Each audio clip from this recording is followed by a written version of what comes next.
the red pill, you stay in Wonderland, and I show you how deep the rabbit hole goes. Is this the real life? Is this just fantasy? I'm a human being, god damn it! My life has value! It's time to ask yourself what you believe. Mass murder, torture, perjury, embezzlement, fraud, deception, treason. These are just a few of your many crimes against humanity. You will not win this war, for you are fighting the very essence of humanity.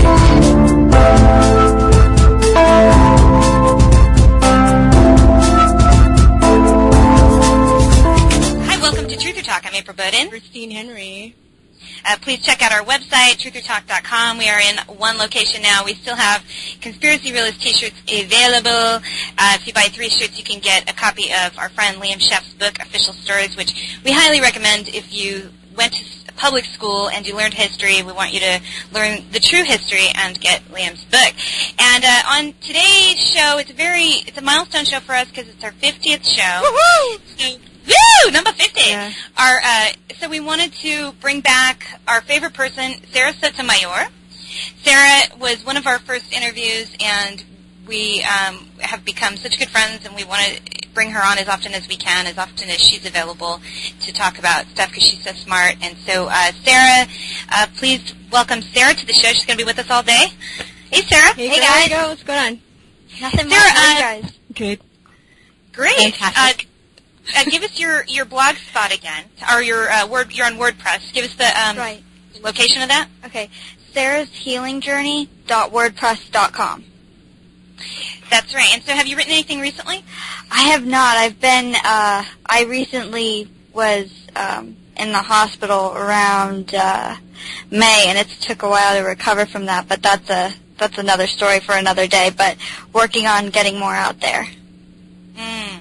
Yeah, it's hard. I know I haven't been writing a lot either, because, I mean, we all have our own personal blogs, and I have mine, aidensrecovery.blogspot.com, and where I write about, what's going on with autism and vaccine injury, which is what you write about as well, and, Sarah, your own personal vaccine injury from Gardasil. Right. And so that, we share a lot of information between us because I experienced it via my son, and then you've experienced it personally. Yeah. So I always really value your insight because he's pre-verbal, shall I say, because I know that he will talk someday, but he's at the moment pre-verbal, and so I like to hear from you because you can really tell me what it's like, and you can describe how it feels, and you have such a good insight. You really know your body, like when you really blew me away that one time when you said, I can really feel my leaky gut sometimes. I was like, wow, you can feel it?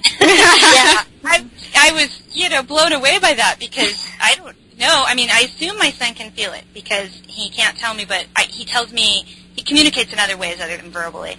So, I assume that he does, like when he wants to put pressure on his tummy and when he's, having other kinds of issues. So, absolutely. I'm sure that all kids who have autism, even if they can't talk, it's a specific feeling. If your stomach's upset or cramps, it just does not touch leaky gut at all. It's very specific. And your memory is so, me and Virstyne were blown away when we interviewed you. And you remembered everything from when you were 14, every single incident. You remembered every drug they put you on. It was amazing. Yeah. Was Virstyne, were we blown away? We were we were taking notes. We were taking notes because she remembered everything. It was it was incredible. The doctors didn't really like me too much then either. Because I would question them. I would be like, well, I really don't feel well right now, and I'm noticing this sensitivity to fries or potatoes in general, and he just laughed it off, and I'm like, well, isn't that a sign of an allergic reaction to something? Well, and he couldn't answer my question. He laughed it off because you weren't appealing to his authority. Exactly. Sure, which is we're going to talk about fallacies today. It's a fallacy, an appeal to authority. We're going to talk about with Jan Irvin. He's our guest today. Woo! Absolutely no bullshit kind of guy. Really good. Right. Absolutely. I've learned a lot from him, and I'm continuing to learn from him. Very giving with his knowledge. I really admire and respect people who know a lot of things, but they're giving with it. They want to bring people up to their level. You know, instead of looking and being like, I know more than you, and, you know, they're people that are knowledgeable about a lot of things, but, you know, they kind of look down on people, and I don't feel like he's like that. He's the opposite. So I feel like he's all about, like, bringing people up to his level and getting people to think, and, you know, like a teacher. No, but because that's their whole model. We'll ask him about that. On his website, Gnostic Media, they talk about the teaching method of the trivium, so that's something we'll definitely have him describe and explain to everybody, and how that I agree. Yeah, he's giving with the knowledge and teaching people how to think for themselves, which is what we're all supposed to do, and we are often taught not to think for ourselves and just to blindly follow authority. Virstyne, remember that time when, and I don't know if you saw this, Sarah, but when we interviewed Rob Schneider, we posted it on our page, and some douchebag comes on and he's like, "Oh, you guys have Rob Schneider, the star of The Animal, and on our side, the pro-vaccine side, we have Nobel Prize laureates." And I was like, oh, wow, do they give away Nobel Prize laureates for trolling on the Internet? Because you'd be up for...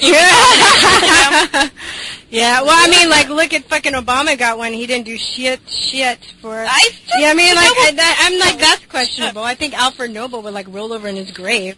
because the Nobel Prizes were, you know, created to promote peace and to make the human race prosper, you know, and Al Gore. Mayhem. Yeah, I mean, I don't know. I can't go back that far and really cite exactly, you know, each prize winner, what they have and haven't done. But so far, as far as like Al Gore and Obama, they're the fucking opposite of what it, you know, what the Nobel Jonas Salk, the inventor of the polio vaccine. But I mean, you know, I didn't even want to get into it with him because he's that much of a loser that he just, you know, is bowing to a Nobel just because the guy has a Nobel laureate. It was like, I don't even want to waste my time trying to explain how that is just bullshit, you know? It wasn't even worth it because Rob Schneider is a comedian that he doesn't possess intelligence and critical thought, which he obviously does. He was very knowledgeable about vaccines and had researched it, unlike this idiot.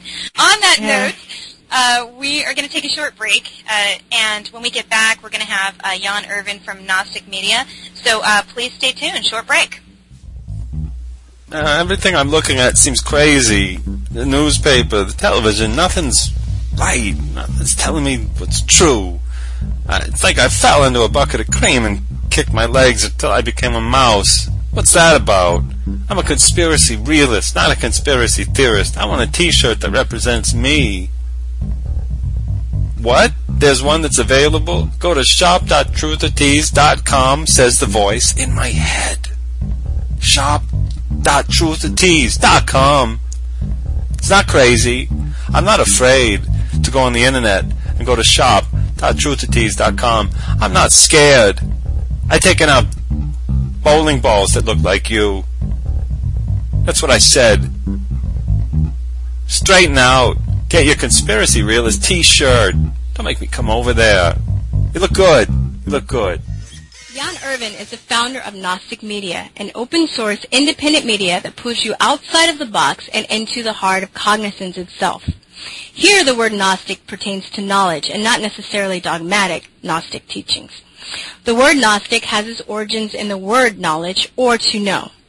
Topics of investigation include education and the 7 liberal arts, the trivium and quadrivium, the mystery schools, mythology, theology, psychedelics, mind control, archaeoastronomy, politics, economics, philosophy, physics, consciousness, diet, health, law, and natural law, human rights, and much more.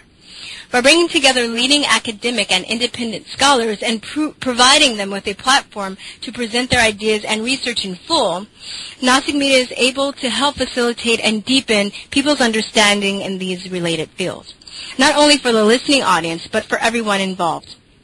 Jan has a YouTube channel, Gnostic Media, and his website can be found at gnosticmedia.com.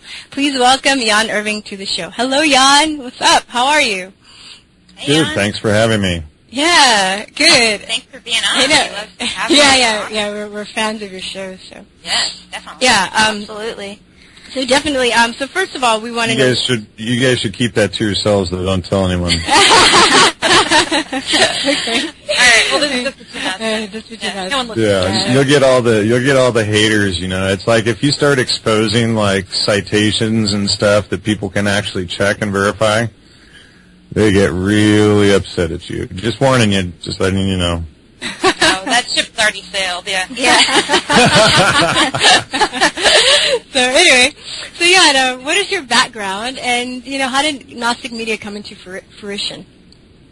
Well, my background originally, let's see, I did sales a little bit. I hated that, and selling what? Selling newspapers. I worked for a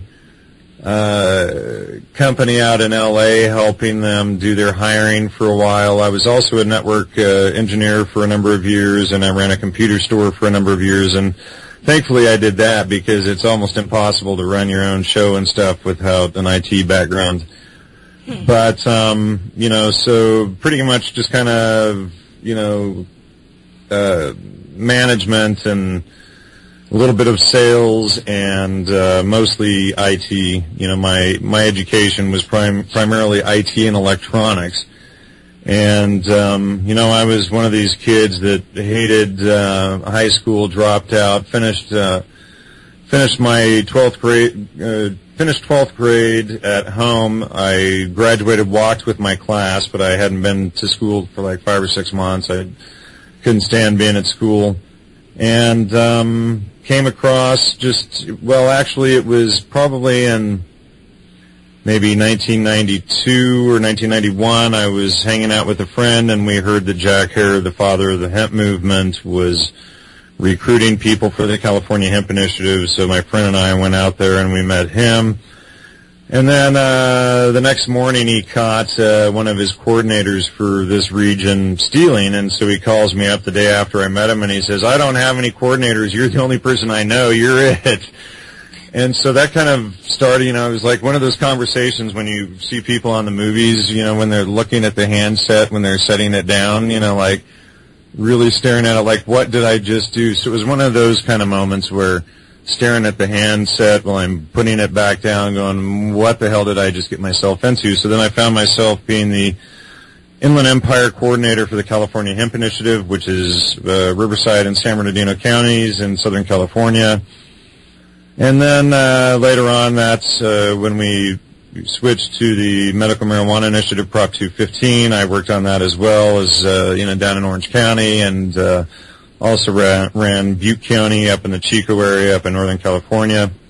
But, the Jack Hare, the father of the hemp movement, he was always insistent on people like John Allegro's work being correct, and he had spent a lot of time studying the citations, and he always recommended that I ignore all of the attacks against Allegro and go through and study it all. So that set me on a path of research that led to discovering that Gordon Wasson was CIA and headed MKUltra Subproject 58, and that led to exposing new aspects of the psychedelic revolution, which are just coming to light now, and the realization that much of the stuff going on behind the psychedelic movement was Aldous Huxley's Brave New World, which, I just interviewed Dr. Rima and General Stubblebine this week on my show discussing Aldous Huxley's work, and Stubblebine admits that Huxley was an agent, but he wouldn't tell me what position. And so, now we're seeing that, their work and trying to expose this idea of the deltas and autism intentionally being created through the use of vaccines, and looking at Aldous Huxley's work, etc. It all fits together so damn well. It wouldn't be possible any other way. When I just came across Rima's work a week or two ago, and I had been studying Aldous Huxley's background for at least a couple of years since investigating Wasson and whatnot, and all of the roads and MKUltra and all of this stuff seemed to lead right to Huxley, and so we're getting more and more information lately that he was the key engineer behind a lot of this insanity going on today. Wow, yeah. Yeah, I'm going to put it in. I'm open to anything. I mean, yeah, I'll have to listen to that interview. So I want to know, were you always awake? When did you find out the world was different than the way you were conditioned to believe? Oh, well, there was a few stages. At first, the first thing I had was when I realized that all of the information on industrial hemp and everything had been suppressed. That kind of woke me up. And then I was awake in a lot of ways, but what happened was in 94, 95, I got into McKenna and went through his work. And so he kind of misled me a little bit down some of these holes that I eventually was able to figure out, and I probably never would have figured them out if I didn't go down his rabbit holes trying to, fool people into his neo-feudalist archaic revival. And so, so then there was another stage of waking up that a lot of his work was BS, and that started happening around 2004, 2005 when I was writing my first book, and that was really the first time when I sat down and actually started going through all of the citations and all that sort of thing, and you realize, well, there's an error, well, that's a problem, And so it was, probably close to a decade ago when I started seeing the problems in it, and then started really piecing it together that guys like, Wasson was an agent. I knew that Wasson was an agent by 2007, but we really couldn't prove it until 2012. And then with McKenna, I kind of knew that he was probably around 2011 or so, but again, we weren't able to really prove it in his own words until this last week. And now everybody's going around trying to say, McKenna was talking about that he was really recruited by the mushrooms, but, if you look at it, like, mushrooms don't have agencies and positions, they don't pay salaries, they don't have public relations departments that he worked in for 15 years, and they don't have, deep background positions either, which obviously intelligence communities have all of those things. But, it's insane, though, the people will ignore all of his words about, his own words about his FBI chase, and Interpol being after him, and then he makes a joke about, oh, you mean me being the alien ambassador? And everybody laughs. And he says, well, I was being chased by Interpol and FBI, and I, basically when he got to La Terrera in 1971, I think it was, he gets caught. And he says, and then they offered me a position, and they told me that I had a big mouth, and they had a use for me, and he says, so first I worked in deep background, the less said the better. And then he says, and then they moved me to PR where I worked for the last 15 years. And nobody wants to hear his own words. I mean, they make up all of these magical things to avoid him. No, it was the mushroom. No, the mushroom came down and talked to him. It was like God, and, because they are God, and, and all of this stuff, rather than just looking at his own words. And then they'll actually say that I'm the crazy one when they're the ones who make up stuff that isn't even written there, and then ignore all of the points that don't fit. Yeah. So going back, you said you didn't like school. What did you like? Did you not like the people, the teachers, the academic, the way it was structured, academic structure? What was it about school that you didn't like? Yes. Everything. It's interesting because I had a friend that I feel like he's been awake. I've known him since I was about 11, and I feel like he's been awake since he was born. And a lot of the stuff, we were friends and we would hang out, but he would talk about stuff that just went over my head. And now I'm older, I've gone back to him like, oh my God, you were so right. I totally knew what you were talking about. Like, he would do stuff at like 10 or 11, like he wouldn't do the Pledge of Allegiance. And he would like walk out. And he got in trouble, and then he was able to prove that he didn't have to do it if he didn't want to. The school couldn't do anything about it. So he was like excused from doing the Pledge of Allegiance at like 11, and I was just like, he's a brilliant guy, yeah.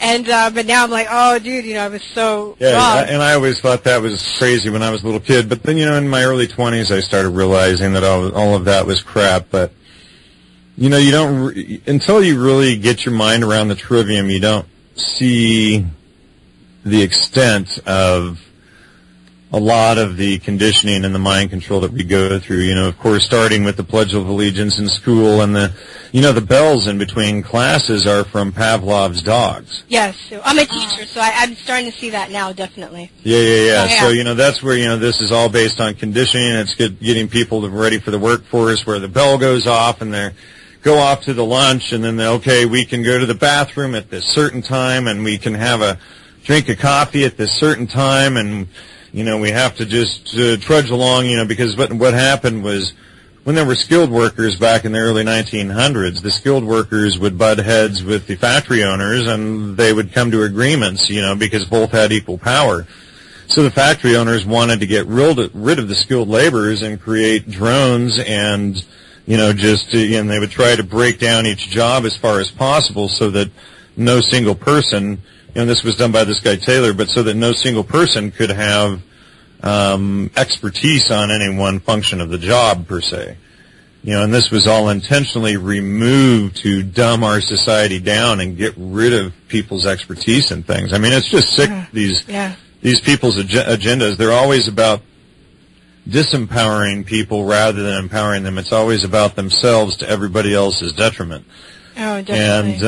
And then they'll turn around and blame us, you're right, for like the problems created in society from it. Look how stupid they are now, and it's like Edward Bernays will create all of his marketing and everything and get us to be consumers, and then look at these consumers, they're polluting the planet, and then it's like, then these same group of people PR another idea. Hey, let's come up with carbon credits, so then we'll save them from themselves and from destroying the world. Wait a second.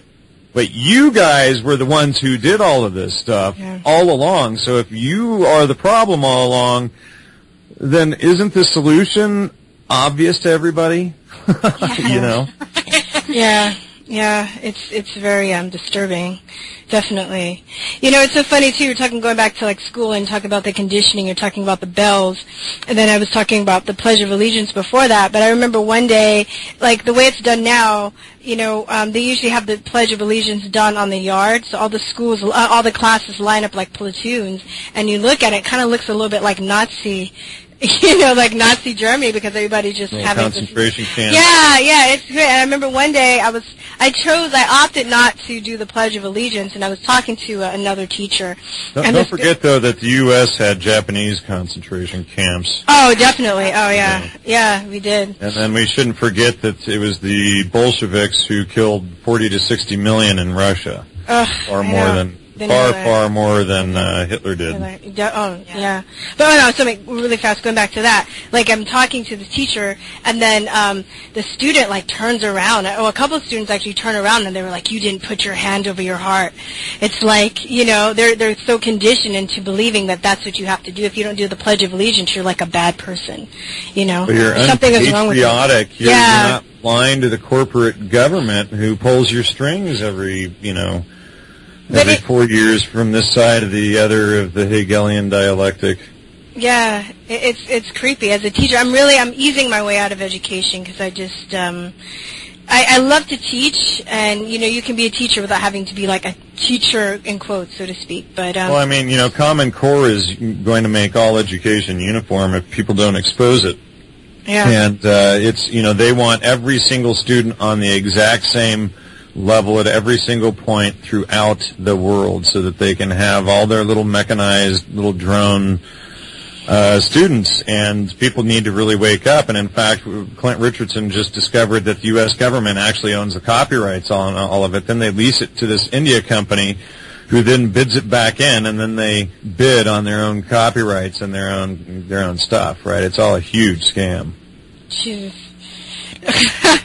And then when you get that, it's the antithesis of the trivium, and then they're also trying to implement this crap on homeschoolers and everything else. They want to make every child uniform, and then they're going to try and use force without jurisdiction or legal justification for doing so to force parents into the stuff.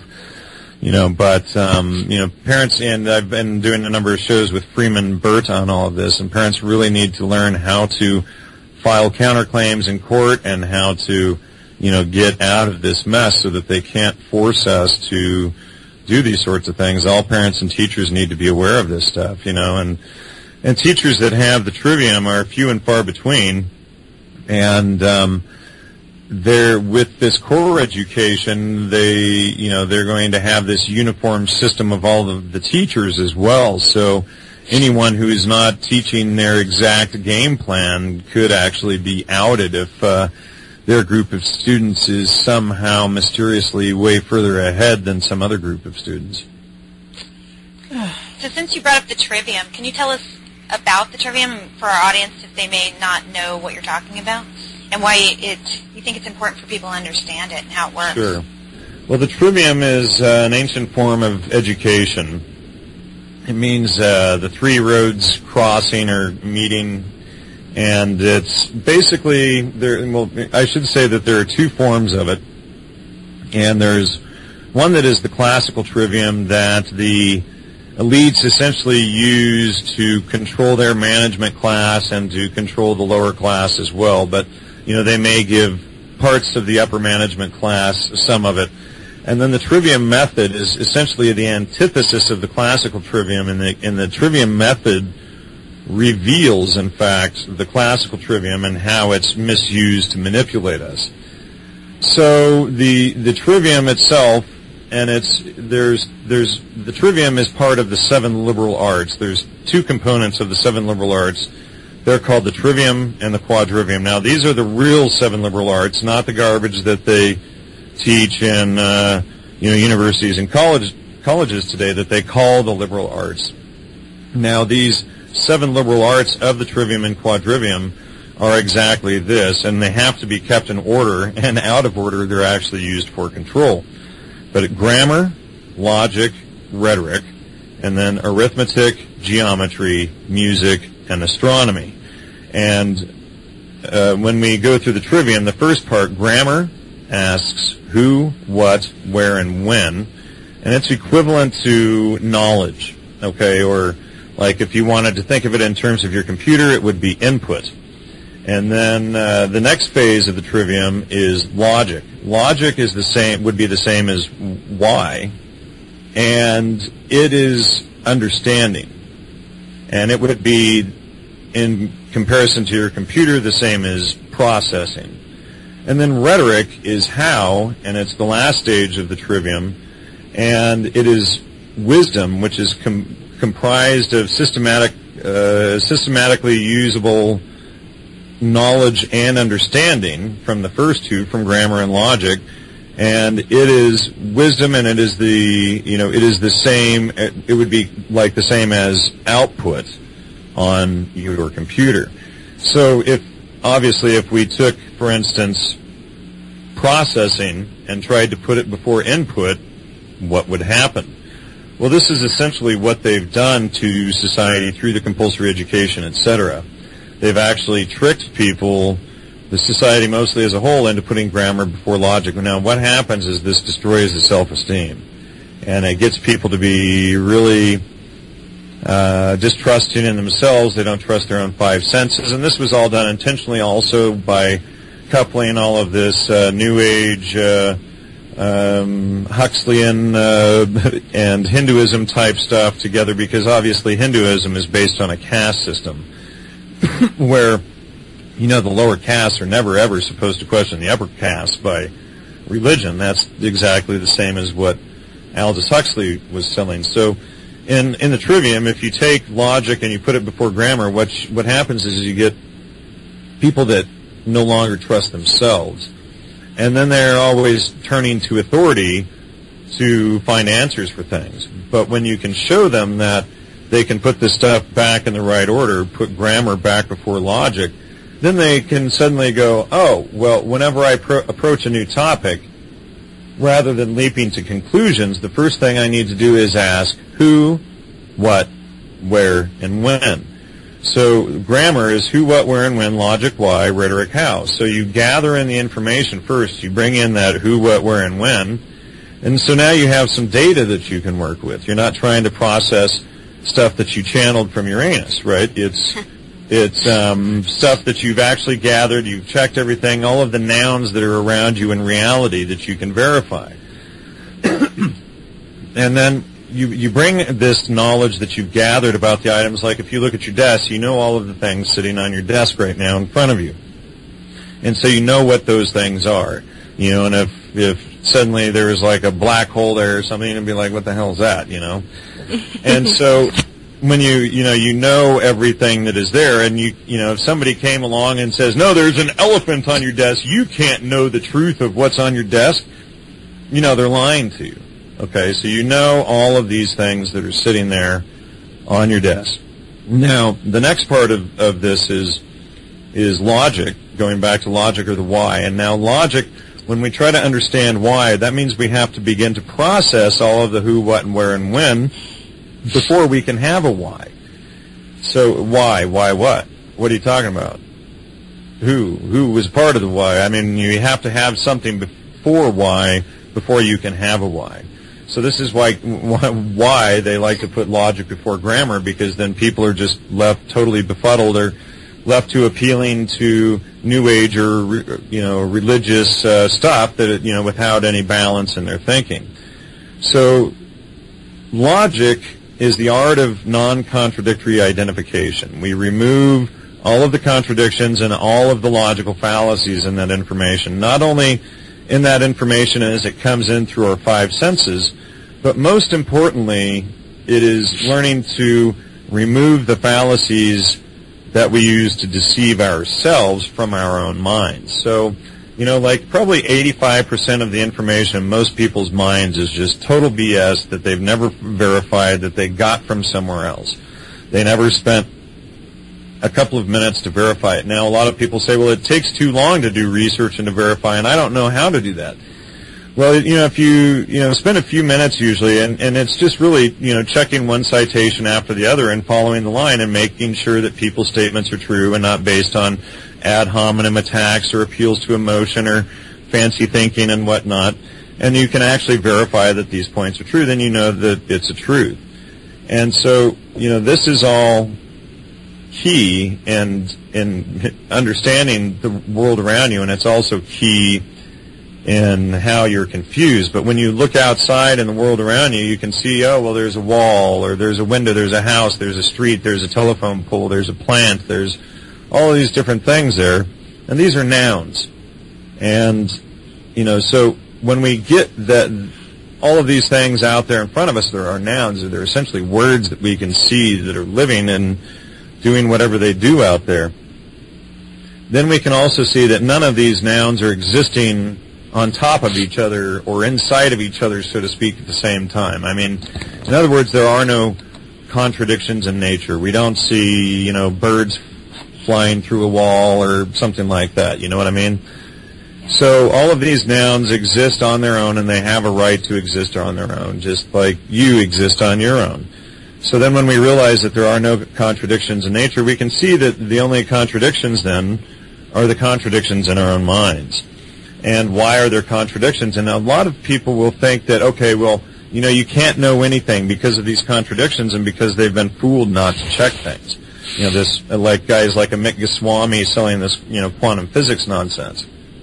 Right. But the idea is to get you to not trust yourself. And in quantum physics, they actually argue that you can have 11 or 12 contradictions in nature at the same time. But we see that there are no contradictions in nature.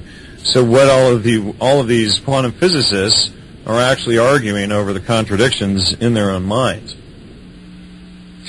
So yeah.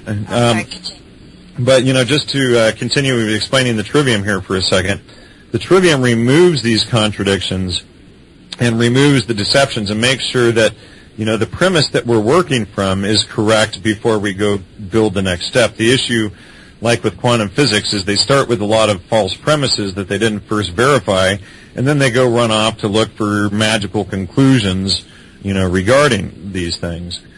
And so, then they look for all of these mystical answers. Well, the word mystic, or to mystify, means to befuddle or confuse. The word sacred comes from secret, etc. The word occult is hidden. And, so all of these words that they use, as esoteric would be hidden, whereas exoteric is out to the public. But, all of these words suggest, things that are hidden and being used against people. So when we use the logical fallacies and we have knowledge of them, we can see through these tricks, we can realize the onus of proof. We can just go down and check a citation and go, that wasn't true, and I'm not going to get caught up in your appeals to emotion, or I'm not going to believe that the research is wrong just because you called that person a bad name. And, that's most people's logic today, is they'll just dismiss something because somebody else said a bad name and they never verified it. But so when we realize that it is actually easier to spend a few minutes or a few hours or maybe even a few days or weeks to verify something than it is to spend a whole lifetime believing a lie. Then we can understand the importance of it. So a lot of people will actually believe that it's more complicated to spend a little bit of time doing research about their beliefs than it is to just go ahead and believe them whether they're true or false. So most people end up with a lot of garbage in their minds. And so, all of this has been done intentionally. So anyway, we remove these contradictions with logic. We remove the fallacies. So now we have a clear understanding of the knowledge that we had. We have clear understanding or why of the grammar. Okay, so then when we go to output, the how, now we're basically able to explain that wisdom on to others through the removing of the contradictions and the fallacies.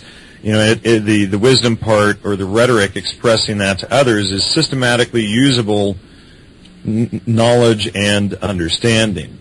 And so also when this process is used, if somebody brings in new information, then we have a systematic way to go back through and verify that new information and compare it to what we've already done and see if it fits or if it's thrown out.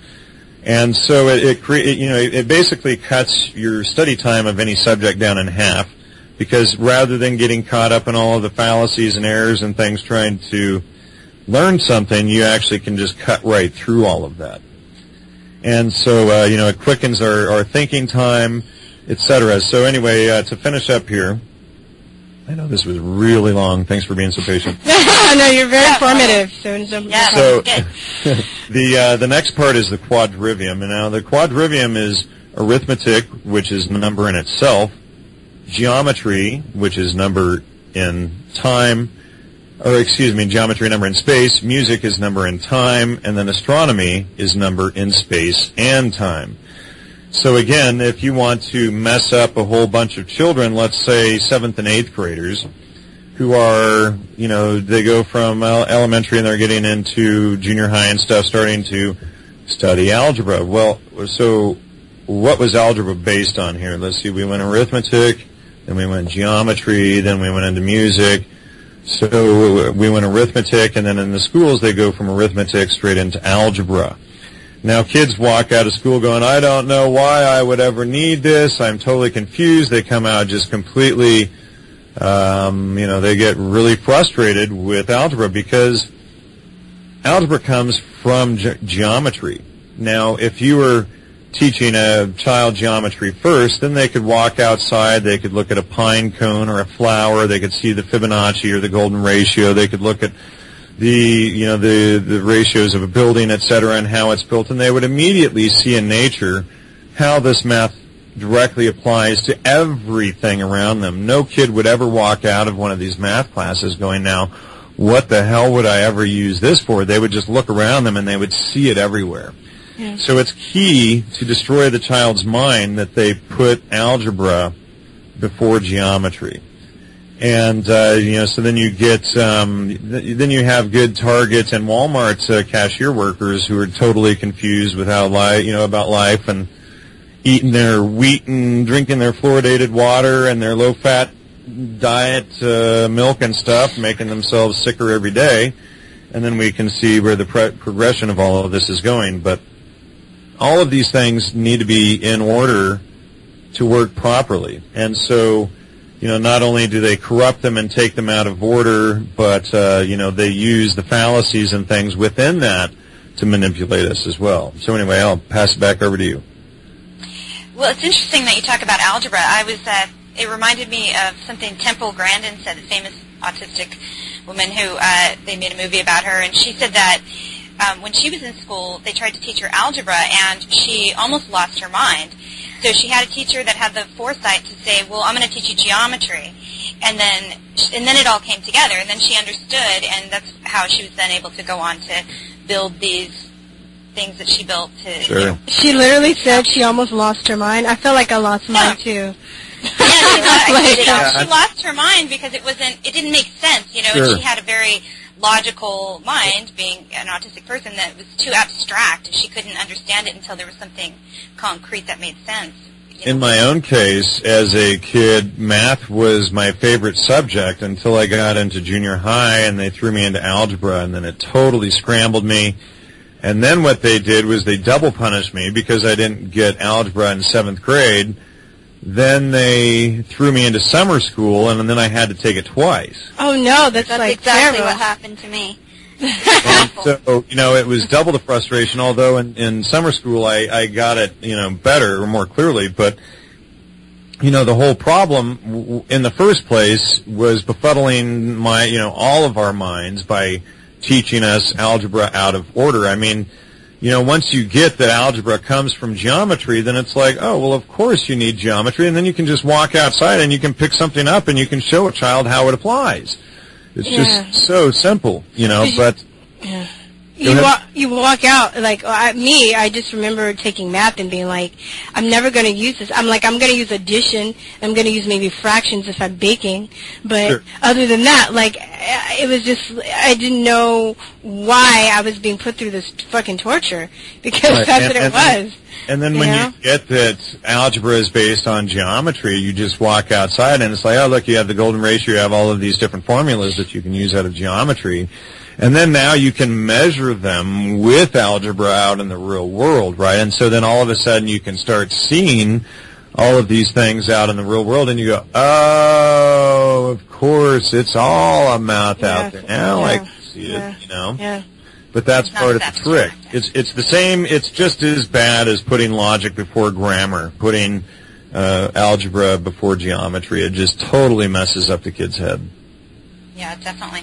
And then going back to the autism thing, I saw that you had an interview with Dr. Andrew Wakefield. I mean, would you say sort of how his situation was played out in the media would be a good example of how the distortion of the teaching of the trivium distorts the facts and gets tricked people?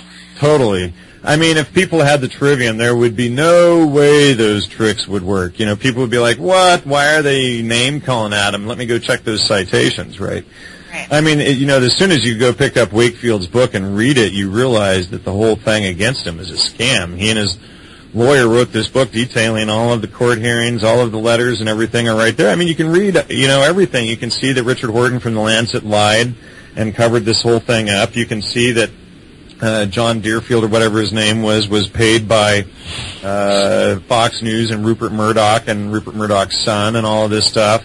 And then you connect it with, Bill Gates talking about reducing 10% of the population with vaccines, and then you connect it with Dr. Rima's information from Christina England on autism being intentional, and then you get into all of Aldous Huxley's disgusting stuff from Brave New World, and you go, wow, they are actually putting all of these autism people to work out in the field, and they're starting to pop up everywhere, and they're creating huge, a workforce of teachers that are dedicated to just teaching students with autism. So they're gearing up to implement this new delta and epsilon level of society on us that they've created by poisoning us.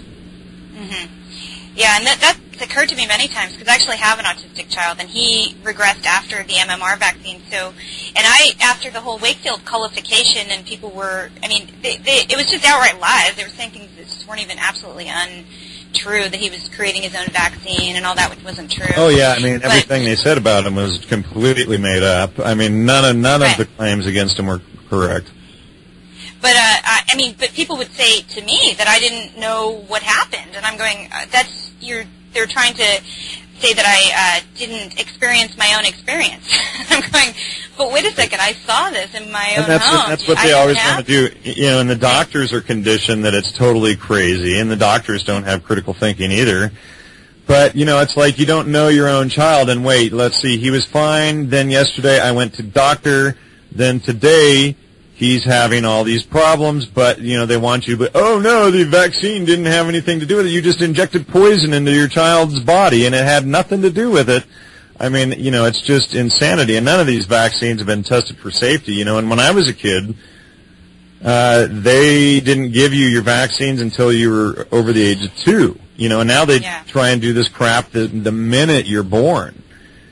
And, when my son was born, they actually tried to have social services come in on us because we refuse to let them vaccinate. Yeah. Yeah, that happens all the time. And Yep. that's the whole reason we shouldn't even be having our children in hospitals, because they'll just sure. try and, take them away from you if you don't want to do it. Well, they can't. The vaccine. They'll try and tell you that if you don't sign the Social Security card and give up your ownership of your child to the government, and if you don't get these vaccines, then they won't let you leave. But people need to realize that they cannot hold you and your baby hostage, period. That would be kidnap and hostage taking. Right. Period. And so people actually are fearful because of these tactics that hospitals use. And hospitals will intentionally try to put mothers on baby formula. They'll, one of the biggest things that hospitals do is put the mother on a schedule. And then, so natural birth mothers are pushed aside intentionally, and then they put all of this extra pressure to try and push cesarean, because the second they do a cut, not only can they keep to their schedule, but they just made thousands of dollars more. And so, and then they can keep you in the hospital. And not only that, but as the second you do a cesarean, then you're not supposed to hold your baby for a week or two, and you're supposed to be able to breastfeed. So then guess what? Now they just got your baby hooked up on this soy formula. Now, soy is huge in estrogen. If you give it to a baby boy, you've just destroyed him. Yeah, not to mention, I think I read that most of these baby formulas are about 60-70% corn syrup. Ugh. Yeah. Oh, what? That's also contaminated with mercury. They've found that corn syrup's contaminated with mercury. Ugh, Oh, that's terrible. It's gross. And it's just, their way of poisoning the kids and these elites and these oligarchs and whatnot with their eugenics programs. They think they're all cool. And another big thing of the eugenics program is getting people to eat wheat. Wheat is, the single most poisonous thing out there that you can possibly put in your body, any form of it. And, 80 to 90% of the population has, immediate drastic side effects from it. And side effects include obesity, schizophrenia, acne, psoriasis, eczema, asthma, IBS, and any number of other things. And they keep telling people to eat the whole grains and eat the wheat and all of this stuff. And then, almost all heart disease is related to wheat. They've sold the big lie that it's meat and saturated fats and bacon and eggs that causes it. It's not at all, especially not the wholesome grass-fed stuff. Maybe they're factory lot garbage. But all of these things, that they've sold, they've basically turned everything upside down. Like the bad cholesterol, the LDL cholesterol, comes from grains. It has nothing to do with animal products.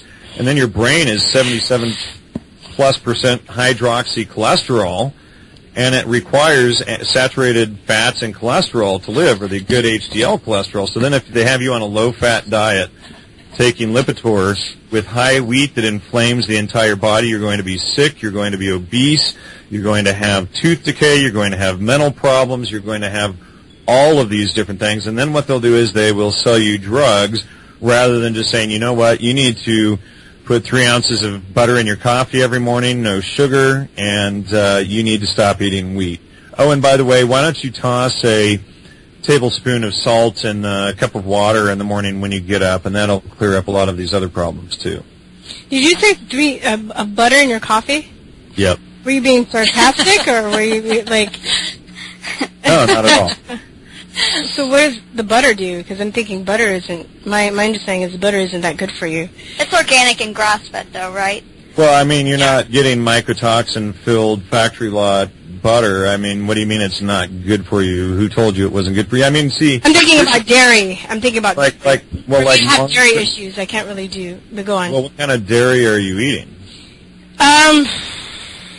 I just don't eat it anymore. Okay, are you eating pasteurized dairy? Probably. Well, I mean, I haven't had dairy in years, though. I just eat because products now, though. When you pasteurize milk, it destroys the lactate in the milk, which then makes you lactose intolerant. So then they sell you a drug so that you're no longer lactose intolerant. So obviously the solution is just don't consume, factory-produced dairy. You get raw milk, you get raw cheese, raw butter. You get but they'll put me in jail if I do that.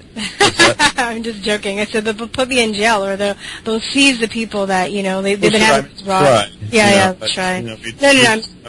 We just have to have way more of us than they can ever handle. But you look up David Asprey. I've done a couple of interviews with him on my show. He's the one who created the idea of bulletproof coffee.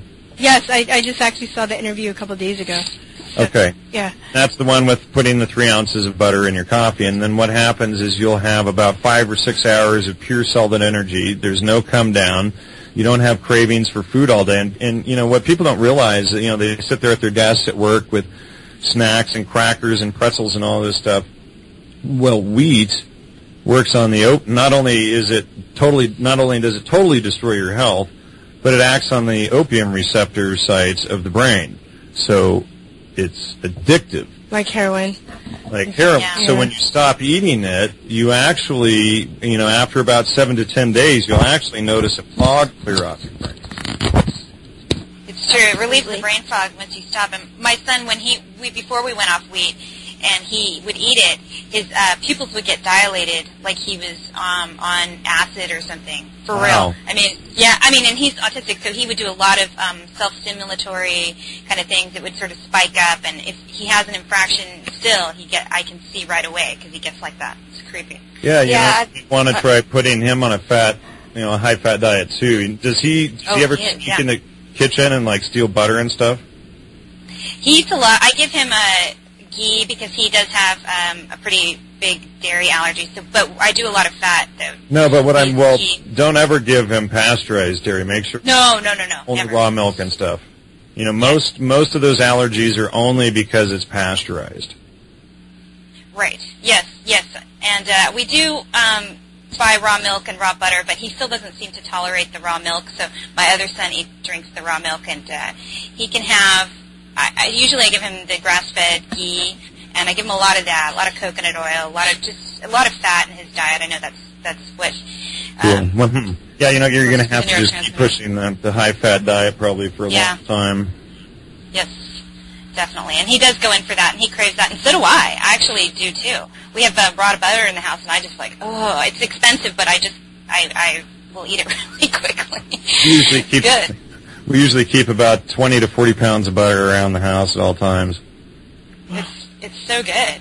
Yeah.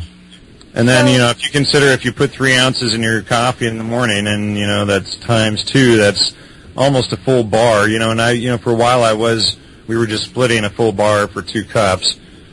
And I was getting a lot of energy out of that, but we've tapered it back a little bit in the last month, going to 3 ounces per cup. But, it just makes you feel so much better. Your head is clear. Your skin feels good. You're not hungry all the time. You have energy to get things done like you would not believe. True story. Good. So do you think you could explain more on the role that vaccines play in mind control and the Delta worker? Well, Dr. Rima would certainly be better than me at that. It was her friend, Christina England, who discovered that, informed her, and then she had done some interviews with a friend of mine, Clint, who then told me.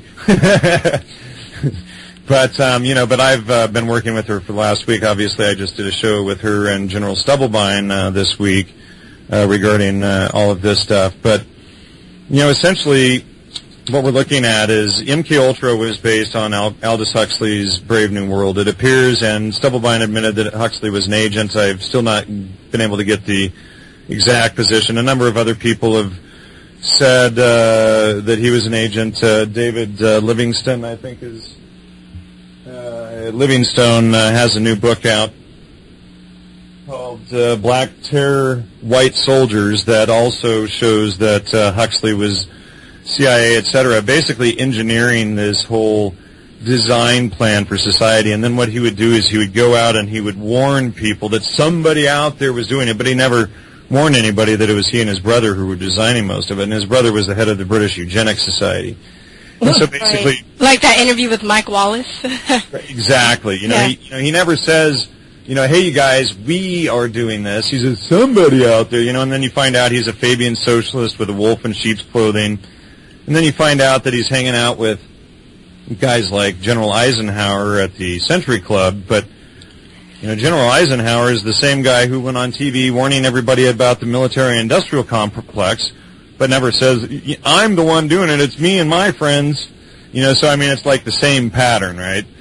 Right. It's like here you have these guys hanging out with each other, and then they're doing the same stuff, supposedly warning the public, but never saying that it's actually them and it's their scandal doing it. So, right. And then, Huxley's book, they have the Soma. The Soma comes from the ancient Rig Vedas in India, and essentially, it took me years of going through the whole field of psychedelic studies and ethnomycology to figure this out. But in ancient India, they used the Soma to control the masses.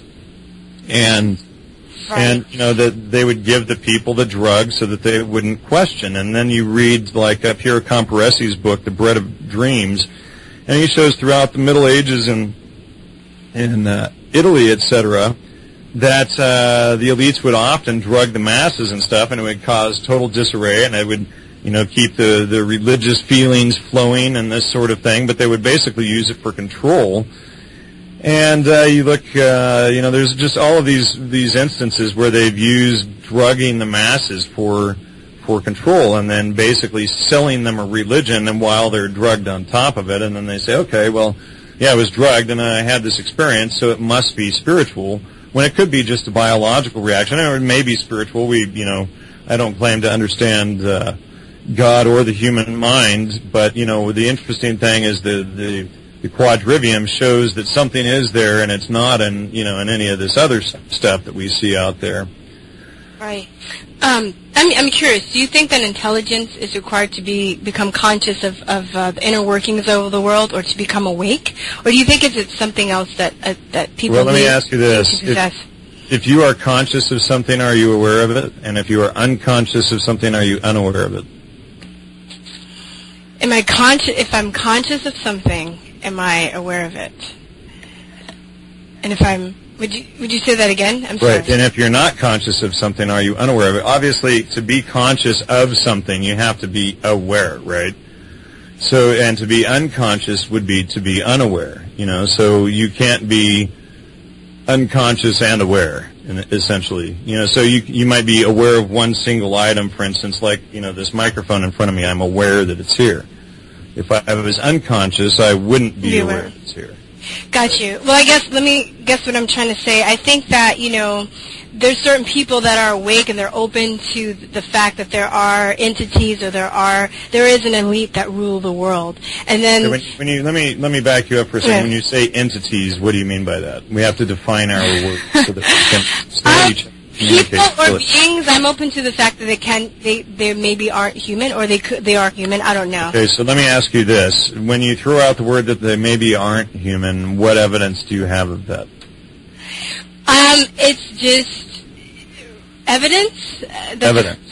That you and I can. It's more of an put out in the comments, and that Sarah and April and I can all look at and verify with you. Well, it's an intuition that just a lot of the stuff that they're, I believe that humans are fundamentally good, and any time that we are, evil toward each other, it's because we've been manipulated to do so. And I think on the scale that... But there are, when you say that humans are good, that would be a sweeping generalization about all humans without considering individual personalities and obvious references to some people that aren't good.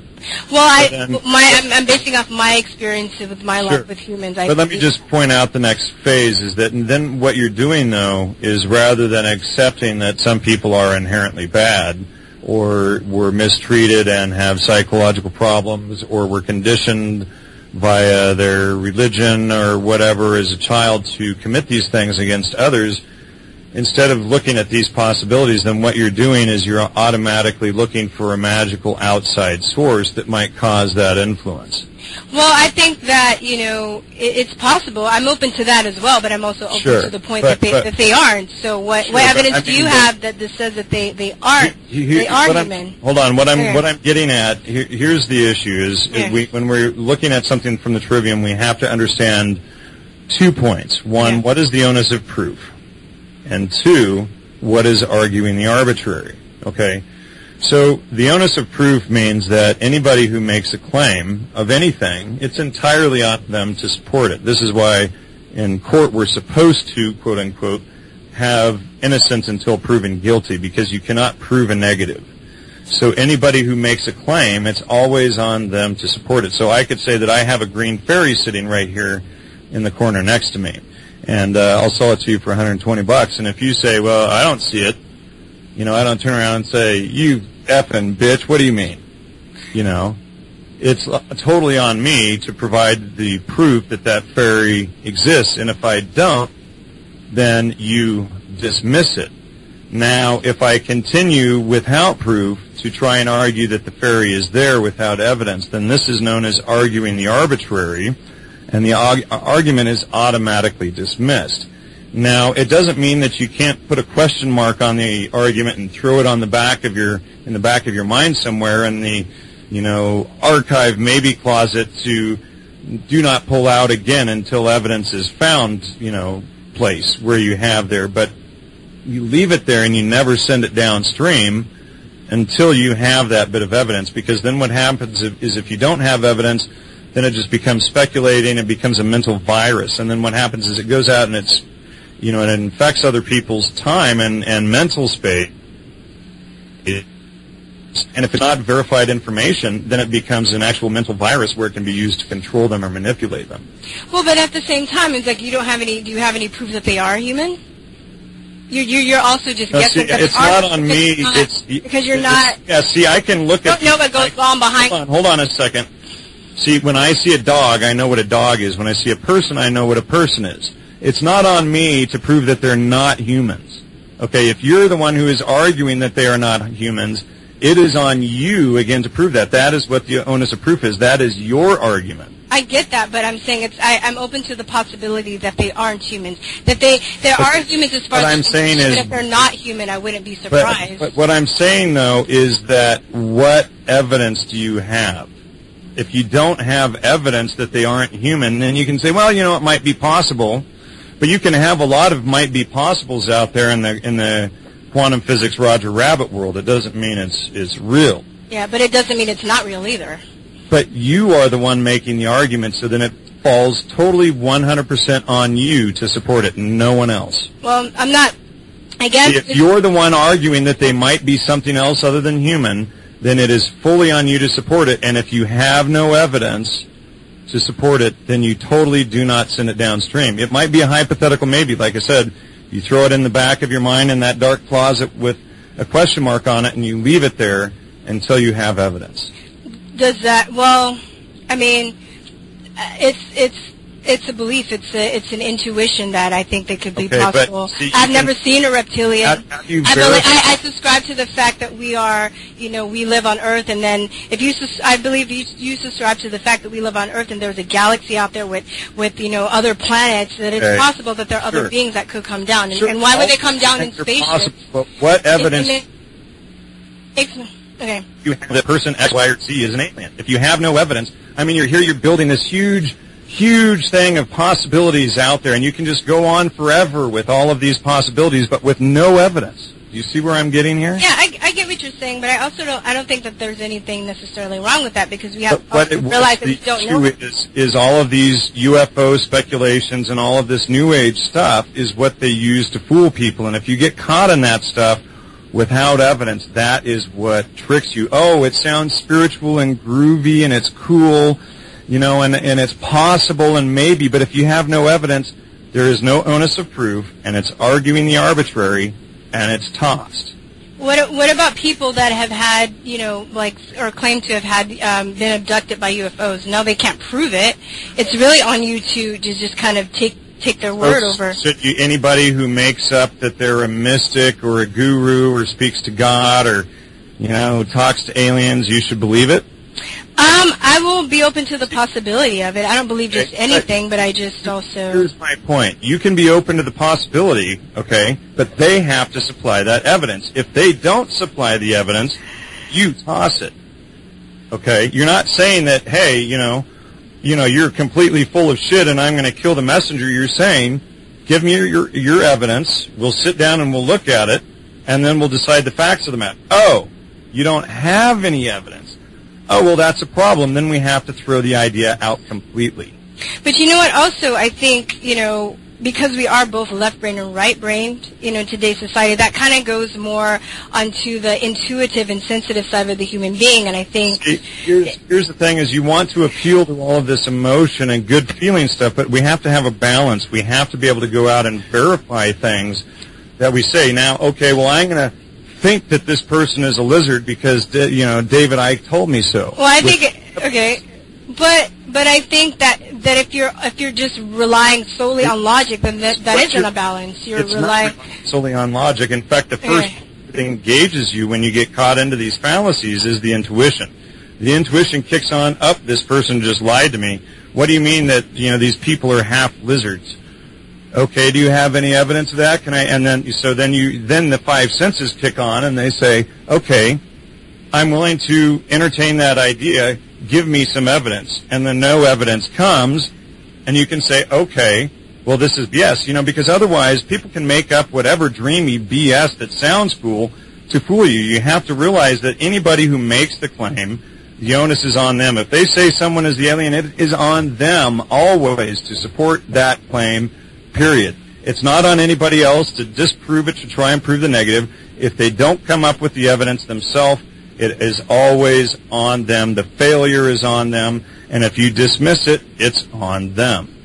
And, the issue is, though, if you have not verified information, you're just sending stuff downstream that you channeled from your anus without verifying it, then they become mental viruses and they infect people. So this is why it is, why the trivium is so important, and why they have taken the trivium from us is also so that they can sell us all of these exact same ideas without having the sort of self-confidence to go out and check them and make sure that our ideas are correct.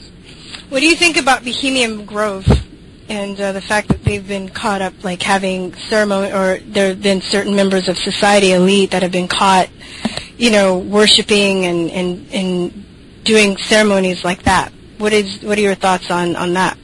Well, I mean, they're part of they're the West Coast sister club of the Century Club that Gordon Wasson and Aldous Huxley and all those guys hung out with. Alexander Shulgin as a Owl Club member, as are the Grateful Dead, etc. This is a group of people that, they have their little ritual magic and things that they use. Magic, again, magi. The word, abracadabra is from Abecedarian, for instance, ABCD. It's your ABC. So as somebody who casts a spell using magic, they're using letters and words. And this is what sophism is. It's using magic to fool others. And that's why, like your legal magistrate, the first part of that word is magi. He writes some words down, bangs a gavel, and he's just created magic. Sorry. But, all of these people are, I could care less about their rituals and everything. What they're doing is taking the sophism out into the real world and using that. All of their stuff, all of the rituals that they use is just to fool each other and the public. It's just like a judge puts on a big gown and he walks up 3 stairs and then he looks like this authority that you want to believe in. It's, this false appeal to authority. It's all about the show. Well, they do this stuff, though, in secret, though. They're not like having... It's irrelevant. Why is it irrelevant? It's irrelevant. They obviously have some connection to it if they're doing... The point is, well, it's a lot of, plays and things that they do. You can go to libraries and look at the annual plays that the pageants and stuff that they put on every year. I mean, it's basically it's irrelevant because you don't it's basically a meeting of rich men who get together, who, have a lot of shits and giggles and who do plot their economic things against the masses. The rituals... the ritual is used as a method of control. Okay? Yeah. When somebody, if it's basically like peacocking. If you look at media stars and all of these TV idols and shit, all you have to do is put a dress on them and put some lights on them and some fancy stuff, make them appear to be an alpha, and everybody chases after that. Rituals, like I just said, the judge bangs a gavel, that's a ritual. There are lots and lots of rituals that are used in society. The ritual is a show for instilling the control in the others. Okay. But you're saying it's irrelevant. Do you feel it's irrelevant because you don't understand it? If you understood it. What I'm getting at is when you understand the fallacies and things, you can focus on the individual things without getting caught up in, well, they do rituals, so magic must be real. Well, it's real to them. I think they really believe it. Rituals are real to them, and they are using sophism that they use to mind control people, that they use through these rituals, just like the Masons do. These. Well, isn't that a form of magic, though? They're structured pyramidically so that at the top, one guy has control and can see the whole thing. Everybody below him has less information. Okay, just because you believe in the rituals at the bottom of the Masons doesn't mean that the guy at the top does. Okay, I get that. Okay, I get that. Rituals are there to keep everybody below the top guy in line. Like the Wizard of Oz, basically. Yes, it's just that's what I'm saying. It's like peacocking. It's just, it's about the outside. Joining a fraternity or something. It makes them look authoritative and like they have the right to do this stuff because they performed a little ritual. Got you. So that is based on words and spelling. That's why I said the word abracadabra comes from the word abecedarian. It's the ABCs. That's why we have, magic is spelling. It's because it's abracadabra, abecedarian, the ABCDs. It's based on the words and language that are used, and that is exactly what the sophists do. That is what the Magi does. He uses sophism and word tricks to get people to believe him. You might think that, we're going to pop into the next dimension because of this ritual or whatever, but he's using it simply to befuddle you. Got you. So, just going back before we went on a tangent, I'm just going to say I think that it is a possibility that these people, some of them aren't human. I don't have the evidence. I can't say it with a conviction because I've never seen a reptilian. I would never send that downstream, though. I think that. I think that it's a possibility. But you never, see here. But why? It seems like you have a problem. Do you have a problem with them? The possibility that they aren't human? What I have a problem with is you constantly presenting ideas with zero evidence to support them. You can pull stuff out of your butt all day long and sell it as real, but if you don't have any evidence, what's the point in it? I'm not selling it as real. I just think that it's a possibility. Okay, I'm open to you always put it out. Then whenever you tell it to anybody else, you should always say, I have zero evidence for this claim whatsoever. I just think it's a neat idea, and here it is. And you never put it out any further than that. I don't think it's a neat idea. I think it's a possibility, and I don't have to, I can say... You have evidence. It's possible so you have a possibility that they're planet Mars. Do you agree that it's possible that we'll wake up on Mars tomorrow morning? Yeah. Why not? It's maybe not probable, but unless we have spaceships sitting outside, it's not going to be possible either. Unless you have a way to get there, this isn't a quantum world. Well, do you subscribe to the fact? Rabbit land. Do you subscribe to the fact that there are other races out there, that we live on Earth and there are other galaxies out there? I subscribe that there may be, but I don't send that downstream and go sell alien posters until I have evidence that, until I have an alien sitting here I can verify or something, That's the thing that I'm saying, too. I'm saying that it's a possibility, that there's a maybe. I'm not I wouldn't be surprised. I'm open to it. You don't get caught into it. You don't, make it part of your religion. You don't. No, I don't. You just put it out there and you say, well, this could be possible, but if you don't have any evidence of it, you never put it any further. And when you're into a logical conversation with somebody, if you don't have evidence of something, you simply don't present it because it's just arguing the arbitrary. It's just nonsense. Okay. It's just noise. And the issue is we can bring up anything and everything. In quantum physics, they want you to think that all you have to do is twinkle your nose and tip your toes, and you're going to, flash off into the next universe. But this isn't Bewitched. We have to use a little bit of critical thinking. And, if somebody throws a rock at you and you see the rock coming, you're going to dodge it because otherwise it's going to hit you and it's going to hurt like hell. So, the reality does exist. There are no contradictions in nature. You're not going to, just magically pass through walls. Do you think that intelligence and logic is more important than intuition and sensitivity? Well, I just said that the first part that engages logic would be intuition. You know, so since intuition is the first part, like when somebody lies to you, it's intuition that goes, that wasn't right. And then the logic aspect is engaged by intuition, and then the logic aspect runs through and it says, oh, this person just used this lie on me specifically. Now, do we need to sugarcoat things for people or whatever, or constantly appeal to their emotions because they've been trained or conditioned to only think, you know, with their emotions? I mean, that's left up to the individual. Personally, I don't like to sugarcoat things. I mean, you know, it might not be as soft and as cozy and as warm and fuzzy, but it gets the point through nonetheless. I mean, people might be, you know, resistive to it, but the issue is that it gets in and it will sit there and it will process, and eventually they will realize it. But this, if I'm right, what you're saying about intuition and logic, it's like you're still using logic to prove that the intuition is valid. And my understanding of intuition is just something that you feel and you know, and it's something that you can't use logic to prove. That's because you have a misconception of intuition and logic. Well, okay.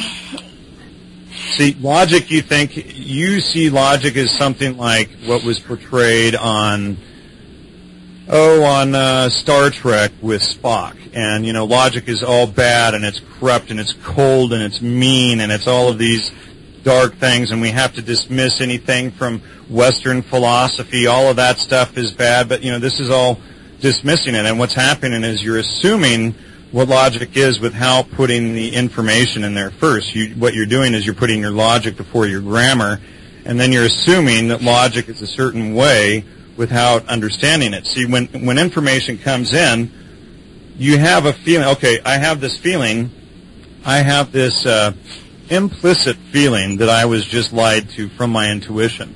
Mm-hmm. Okay, what was the lie? Oh, I don't know. Well, then that would require logic to figure that out, wouldn't it? So the intuition is just engage the mind to say, I was lied to, I got a funny feeling from that.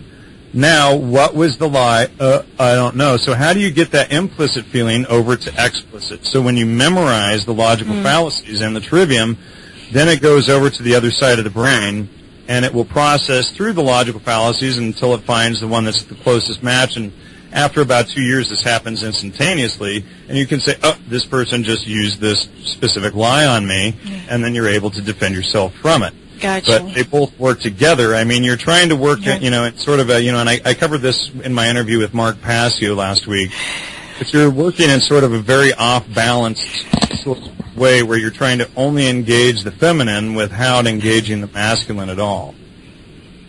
Got you. And I don't think logic is bad. I think they're equal. Intuition and logic are equally as important. But what I'm going to do, I'm going to leave that boat in the stream, and then I'm going to see if I can find some evidence for you. I'm going to send an alien to your house. Yep. We call ourselves the reptilian slayers every now and then. Yeah, totally. But I mean, I understand your point. I just. Hold on. When you get the onus of proof, and when you get what arguing the arbitrary is, you'll understand half the bullshit and mind control out there. And then you can just go, oh, damn, I got it. Okay.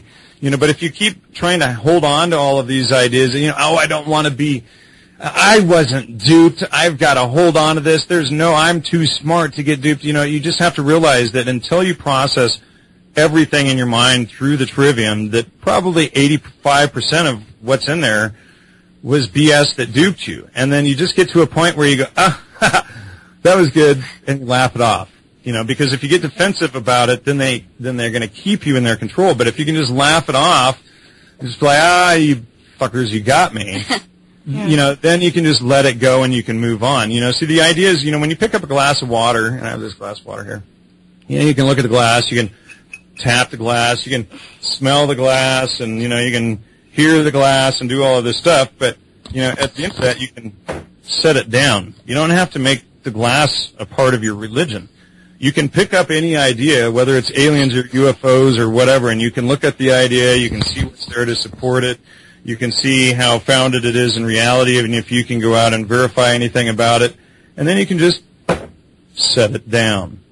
It doesn't ever have to become a part of you where you have to feel like you need to be defensive or whatever about it. These are just things that you look at and you remain detached from, and then when you need to be emotional regarding your family and your lovers and things like that, then, that's where that stuff works well. But, if you're getting emotional over, the possibility of something happening in another lifetime or in another galaxy, then it's like, what for? What purpose does it serve in the here and now?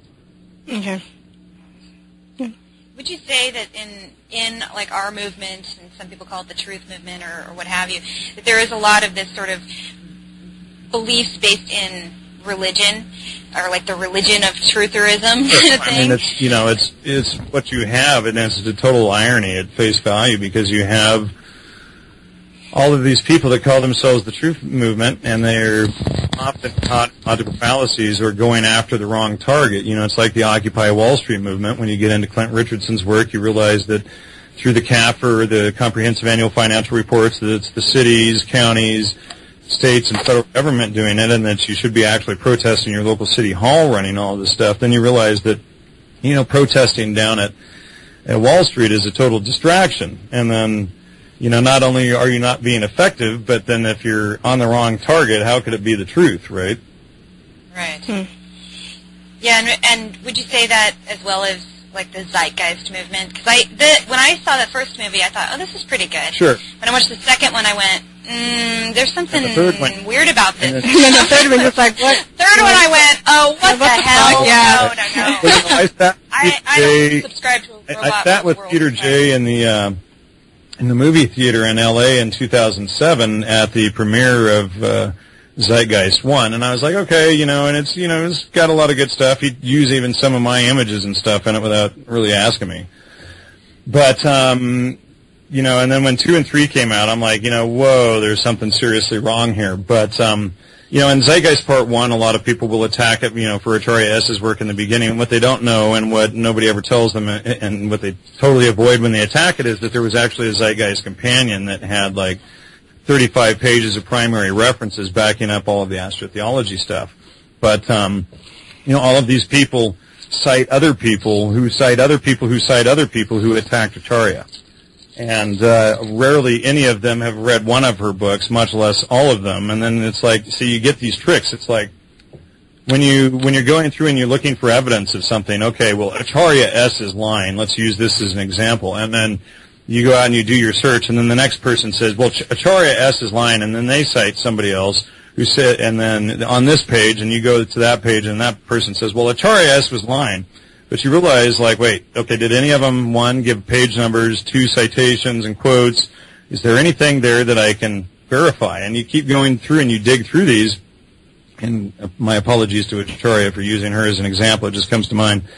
But when you go through all of these, you realize that none of them were based on any primary documentation. So therefore, you also recognize at the same time, oh, well, she's a liar. Oh, well, that's an ad hominem attack. It's not quoted. It's not cited. They provided nothing to substantiate this argument. It's arguing the arbitrary, so it's automatically thrown out. So this is what makes it so much quicker to use the trivium to get to the truth of the matter in research, because you're not allowing yourself to get hung up emotionally on all of these different ideas and fallacies. You look, okay, here's a statement.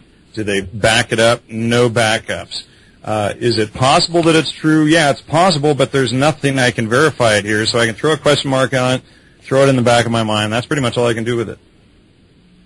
How do you think people get so hooked on these New Age religions, like the Esalen Institute or Scientology, or and how do they fall into that so easily? Well, see, people are caught in the major religions, and the major religions have been around for thousands of years, and then, they have questions about that. They feel that something isn't right or whatnot, and then, they'll fall out of the major religions, and then what happens is, I sort of call it like the second catch web. The elites have sort of set up a second net that people fall into when they fall out of the major religions, and that is the New Age. And the idea is to get people caught into all of this fallacious beliefs and positive thinking and stuff. I mean, obviously, if you think that any information that you haven't studied is negative before you've studied it, I mean, you know, it just makes no sense. You can't judge information before you've seen it. You can't judge it positive or negative, and people would be like, well, that's a conspiracy, that's negative. But, you know, it's like, well, how would you know? And if it saves your life or protects you and your family, isn't that positive? So, you know, this is why it's important to look at information first, then decide its merit, filter the contradictions out of it, look for the support, the, you know, substantiation for the claims, and then make your decision from there. But a lot of people will, you know, well, this person is wrong because they wear pink shirts on Fridays. It's like, okay, really? Wow, that's your whole argument? You know, one of my favorite arguments that people love to make is, you're wrong because...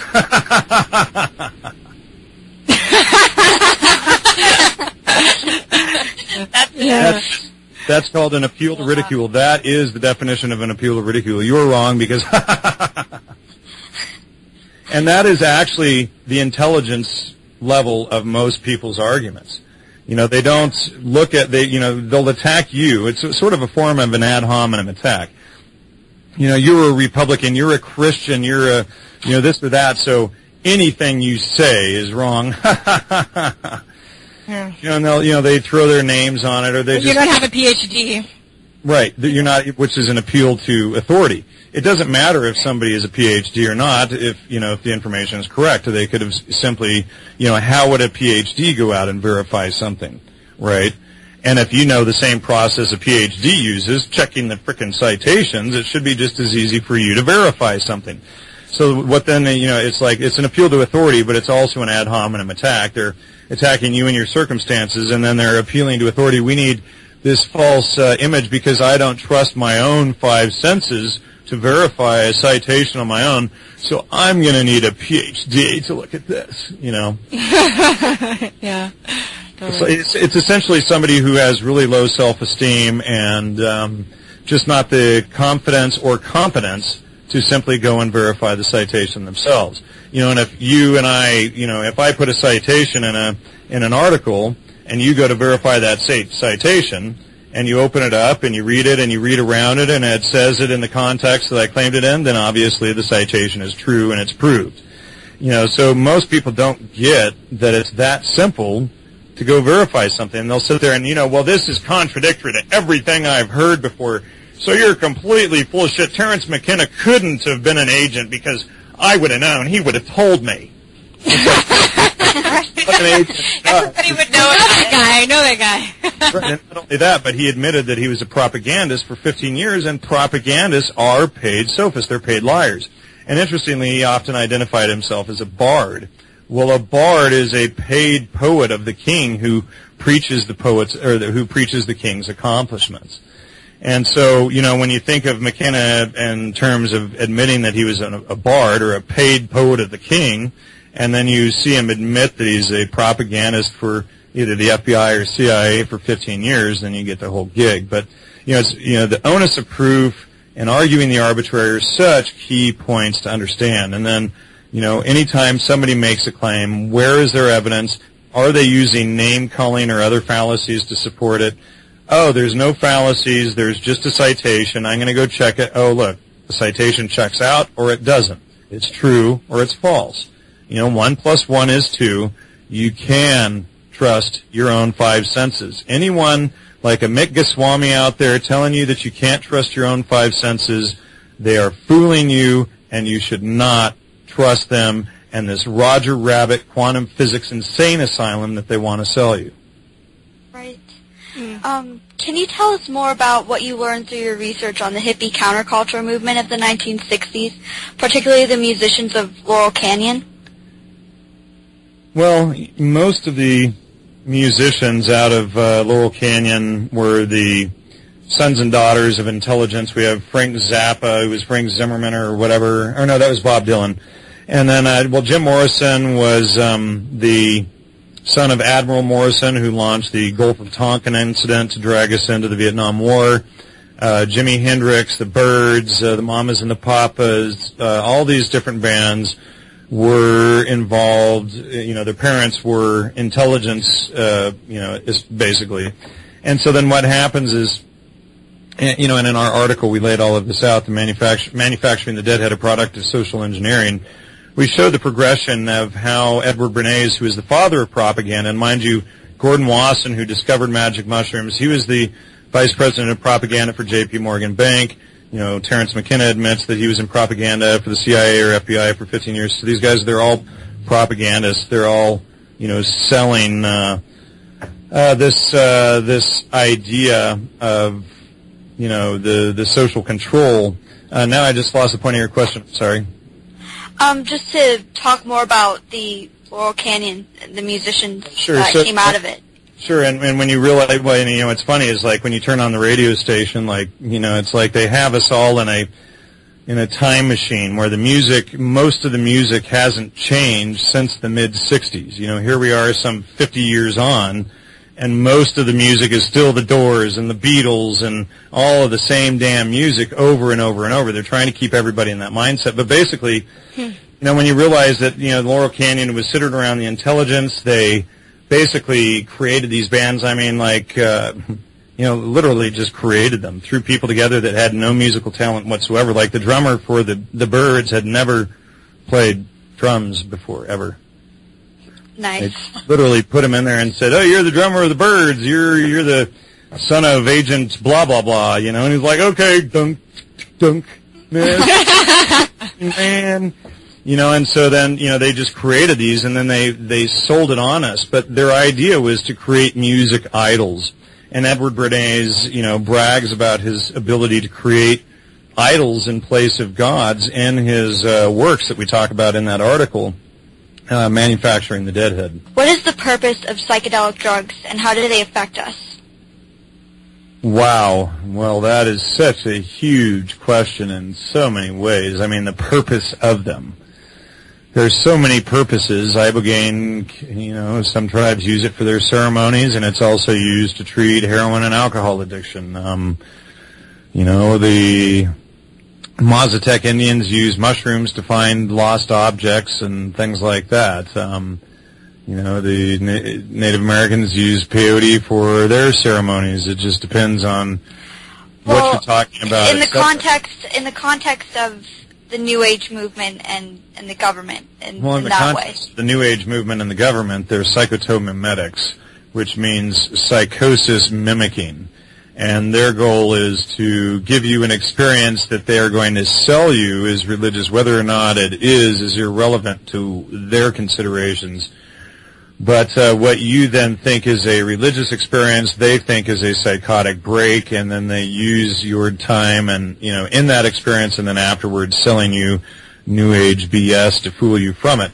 I don't really recommend people go into taking entheogens without first studying the trivium for a couple of years, because there are so many different, rabbit holes and just mind control and cults and things to get caught up into, which a good study of the trivium and logical fallacies will protect you from.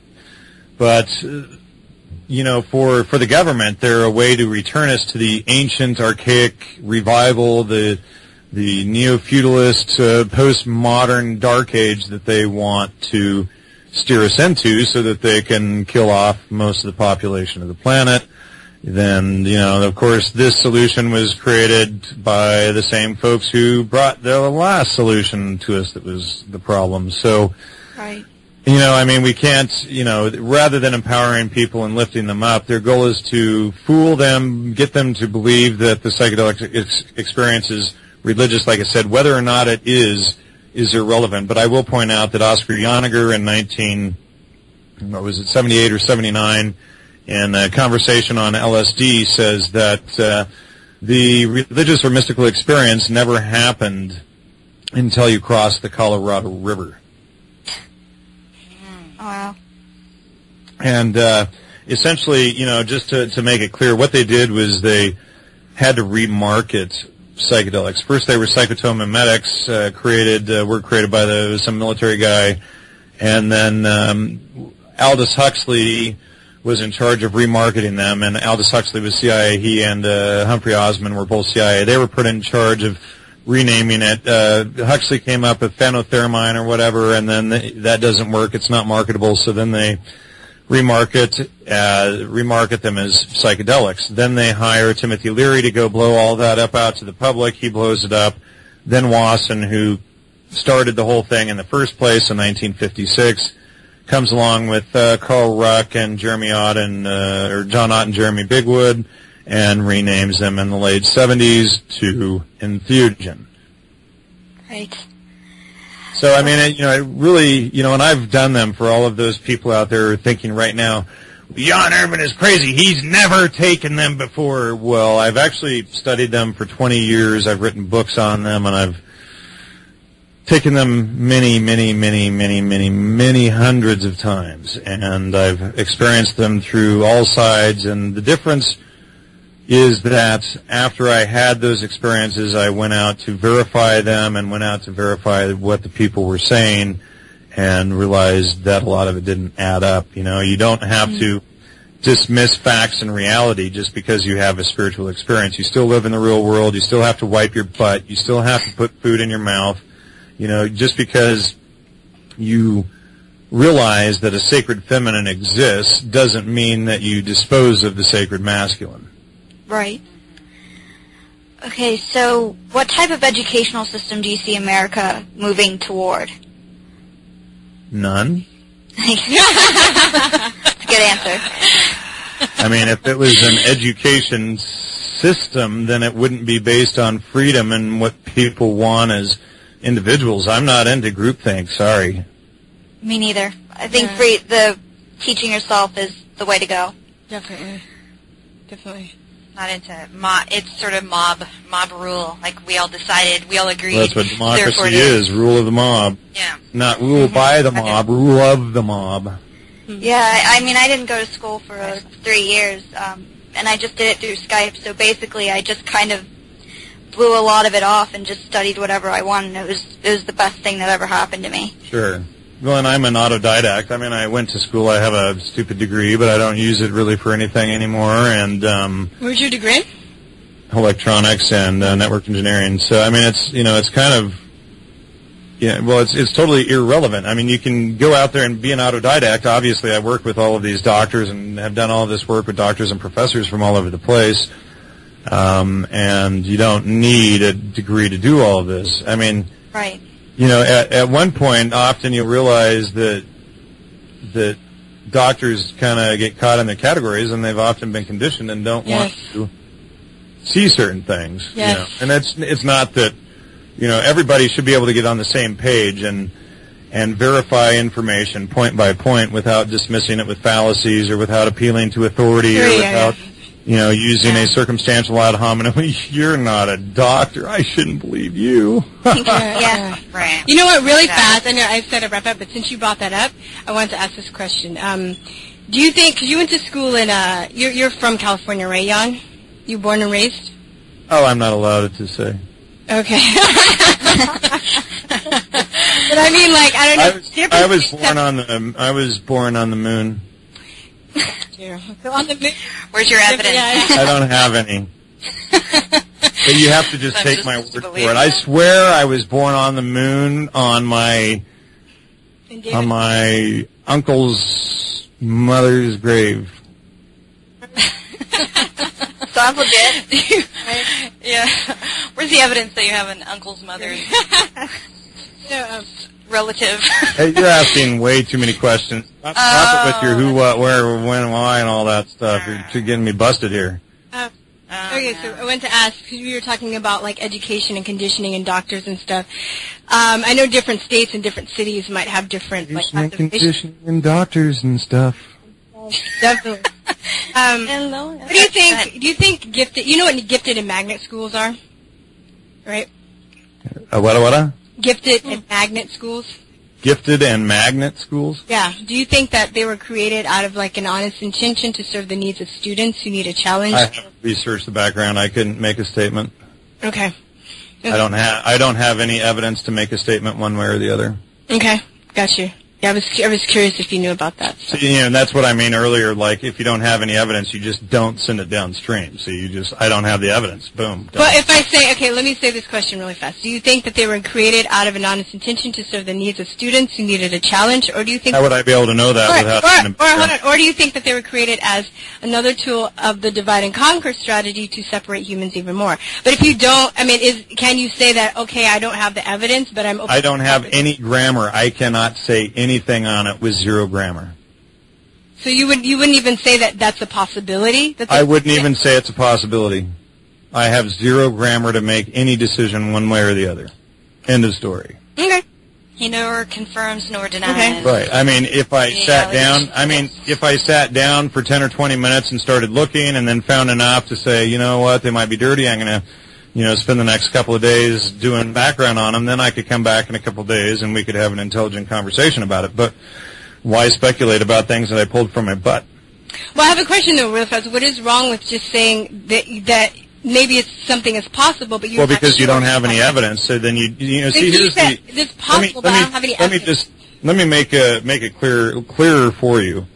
When you get to the Strong's Exhaustive Concordance of the Bible and you look up the word Satan, it's the false accuser. Satan is the false accuser. So, I mean, again, why speculate about how something is that I have zero grammar on? I don't present any information until I get that grammar, because all I'm doing is pulling stuff out of my butt and sending it downstream. So you're saying... And then that speculation infects others. It's better not to ever send it downstream until you have the evidence. And then when Sarah or April ask for the evidence, I can say, oh, well, I have this, I have this, I have that, here you go. We can all verify it in the comments. Do you all three agree on these points? Oh, we have a disagreement in terms of a definition of one word. Let's make sure that we have all defined the words that we're using the same so that we're not confused over the word definitions. Okay, now the word definitions are all, we all agree are all the same. Now, are there any contentions left that we're still disagreeing on? Oh, okay, we're all on the same page. Or, oh, you have point B left. Let's go look up point B and get the data on that. Oh, okay, here's the data on that. We can all lay it out, look at it rationally. We don't hold on to it like a religion or whatever, and we can just look at it and say, yes, that's true or false, and then done. But, I mean, there's no reason to speculate about things that I pull from my butt. I mean, it's not even that pretty. I guess we just disagree on the fact that I think, personally, saying that you're open to the possibility of something and then saying, well, I'm open to the possibility. You're confusing open to the possibility and no evidence to comment. I'm saying both in the same sentence. I'm open to the possibility, but I can't say that much more on it because I have no evidence. I think that it could be possible, yes, but I have nothing to back. All you do is you end it there, and you don't spread rumors or send anything downstream. You just say, yeah, it's possible, but without any evidence, I can't say. Yeah, that's what I was doing. That's what I said before. I think it's possible, but I don't, I can't say with conviction. Yeah, but I mean, if I didn't have evidence of something firsthand, I mean, usually you have circumstantial or primary evidence. And let's say, if you're reading something or building a case about something, and let's say you have 20 different angles of circumstantial evidence. That can give you, in a court of law, if you have enough circumstantial evidence, you can actually build a case to get a conviction, et cetera, even without, proving that the person was standing there with a photograph with a gun in his hand or whatever, right? So, but, primary evidence is always going to trump, or is generally going to trump secondhand information or evidence simply because it's in the person's own words and you can verify it right there. But, again, we don't want to just go out and speculate and create things to, we don't send those things downstream. You can put the potential of a possibility, just mark it with a question mark and throw it in the back of your brain until you do get evidence. And then sometimes, a couple years later, you will get evidence and you'll say, damn it, I was right. Cool. Now I have the evidence. Now I can put this on the table in the commons for everybody to view and see if it was right or not. And then people will reply and they'll hate you for exposing some truth, and then they'll name call at you and all of this stuff, and then you'd be like, damn, now I found the evidence. Now they're name calling at me for doing so, Right. Yeah, it can be dangerous either way to just make that assumption or to have that sort of speculation without the evidence, because, like, if you take the vaccine issue, for example, which I use because I'm an expert on that now. But, when people come at me and try and say, well, yes, but this has saved lives and this is, we've eradicated diseases, I go, well, where's your proof? That's really a religious belief because if you actually read the history on it, you actually read it, you realize that is just a religious belief. So it's dangerous to say, well, I think it could, because people when I inject them with this, they have antibodies to fight that. So we think it could prevent disease, but we don't really know. It's possible.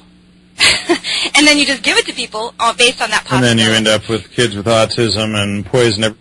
And then, my son had his first vaccine the week of his 3rd birthday. He had to get the polio vaccine. We were going down to Peru. Shouldn't have gotten it anyway, but 3 days after he got it, when we were down in Peru, he had one of those famous polio vaccine episodes where he lost all motor control of his body for 12 hours. He was like a jellyfish. God.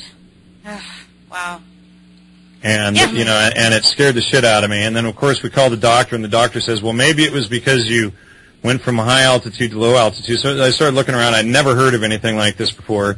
Started doing the research on the polio vaccine after I had divorced my ex, and sure enough, right there, one of the symptoms of the polio vaccine is loss of motor control, acting like a jellyfish, etc. I'm like, so it wasn't because we drove from Cusco down to the coast, which, living here in the mountains in Southern California and driving down the beach had never happened before. So why the hell it would, happen in Peru seemed pretty absurd to me.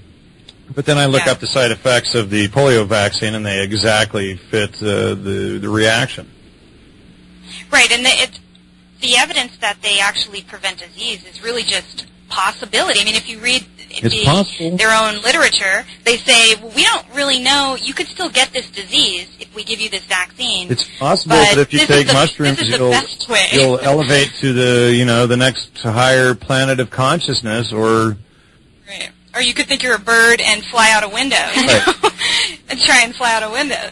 So there's a danger in... I understand what you're saying. Is that there's a danger in saying something's possible. There is a side effect. You don't send it downstream because it becomes a mental virus. Anything that you send downstream should always be coupled with the evidence. Right. Exactly. So, Jan, thank you so much for being on the show. We've really appreciated you coming on and staying long. We had all intentions of having you on a little bit longer than usual because we knew we had so much we wanted to ask you, and we appreciate you being a good sport and talking until the road got dry. Thank you so much. Yeah. Jan, tell us about your books, your websites, and everything else, so people. Okay. I've written 2 books. One is Astrotheology and Shamanism. I co-wrote that with Andrew Rutaji. I have another book, The Holy Mushroom. There's another book I've written that I never published yet, and let's see, I run the Gnostic Media website, triviumeducation.com, johnallegro.org. We have, the Gnostic Media archives, all of the podcasts and everything. We just released our 176th show last night, with, General, Albert Stubblebine, who came out to admit that, the work on Aldous Huxley, etc., was correct, that I had been digging through. He was the former head of U.S. Army Intel. And we've done a lot of work on there on entheogens and everything, but there's a whole treasure trove of information up there. Really the key thing that people want to get into is, study the trivium information, form study groups with your friends to do all of that, and also please, help with donations and everything, because we cannot continue doing what we do without the audience support. We have no commercials, no corporate affiliations whatsoever. Awesome. Well, there you have it. That is awesome. And Jan, thank you so much. And you're our milestone show too, because this is going to be number 50 for us. And so you're going to be our 50th. Yes. Yeah, we put you in that special spot. Yeah. Don't you feel good? How about that? Feel the pressure?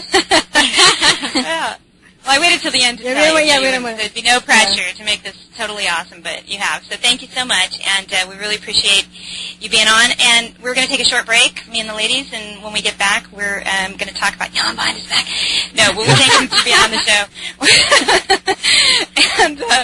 and enjoy the rest of your day. All right. Thank you. Have a good day, ladies. Enjoy. All right, thank you. Bye-bye. I was on holiday with Laurence Olivier.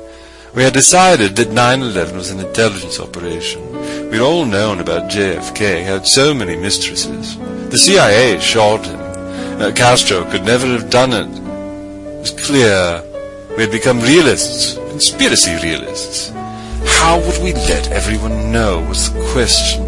We decided to buy T-shirts that told the contents of our hearts and minds to the world. We went to shop.truthertees.com. Even though the internet hadn't been invented at the time, we went to shop.truthertees.com.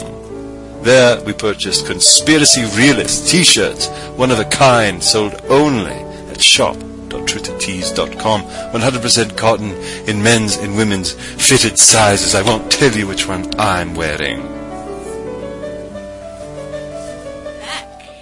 So You're back. So we just finished interviewing Jan Irvin from Gnostic Media. Yeah, it was great. It was very Great interview. It got a little. So much for me. Yeah, I know. We didn't. We're gonna if he wants to come back, we got like through half our questions basically. But, I know. We would love to have him back if he's willing to, maybe on a later date. Maybe we can pick a more specific topic and have him, just talk about that because he has so many different things that he's very knowledgeable about. Yeah, let's ask what he wants to talk about. Yeah. Hopefully he'll come back. Because we talked him to death and he had to walk away and get a drink of water. Everyone there talking to her. But I apologize, you guys. I feel a little bad because I feel like there was a part where it got really intense because we were kind of going back and forth. A little heated, but I wasn't gonna. I respect him, and it was a good discussion. I mean, to get to the point where we're gonna call each other names or anything, and I totally really did see his point of view because, I guess what he was saying is if you subscribe to everything that's out there without really doing your due diligence, then you basically kind of end up in the same position that you were in before. And there are people in this truth movement, they realize that they've been lied to, and then they go and they read all these other things, and they kind of fall down, the same path because they're not, really using their critical thinking skills. Seen one, I guess, really for me to have evidence to prove, I'd have to capture one or capture somebody on tape. Right. Turning into an alien. I don't know how I would do that. But if it comes out that they are, I wouldn't be shocked. No, I wouldn't be shocked. I was walking outside a little while ago. There was a lizard on the wall, and I swear he looked just like Dick Cheney. I was like, "Are you related? Are you his cousin or something like that?" No, I'm kidding. It was it was Donald Rumsfeld.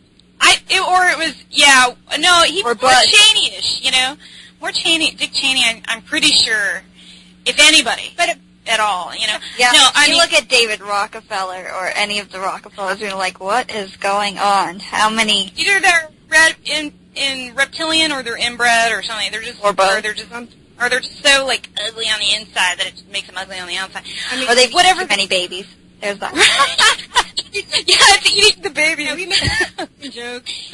And then I'm sometimes I'm what if I offended a reptilian?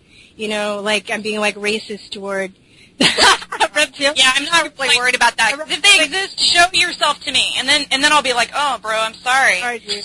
That was my bad, But if you don't show yourself to me, I get what he's saying. That if you don't have the evidence, then because I get like that a lot in the truth movement because everybody blames everything on HAARP, and I think. Where's the evidence that this is actually happening?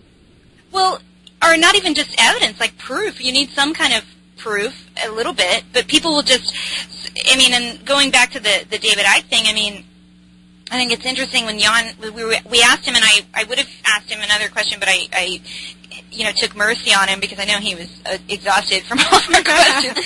But, the David Icke thing is interesting because David Icke actually claims that he had a psychedelic type of awakening through the use of acid or LSD or something like that. I think it was ayahuasca.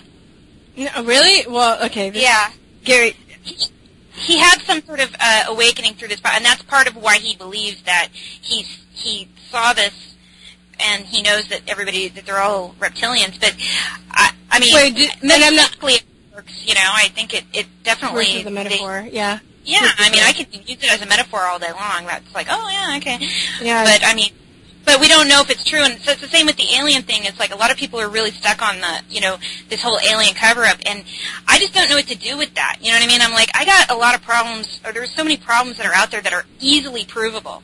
The vaccine issue, Sarah and I can attest, is easily provable. Yeah, absolutely. And we know it's right there, and so it's like I choose to take issue with the things that are obvious. Or the things you have control over, too, because I can't really, like I said, it's possible, but I'm not stuck on it. I'm not, like, trying to get them to expose themselves as aliens. I don't care.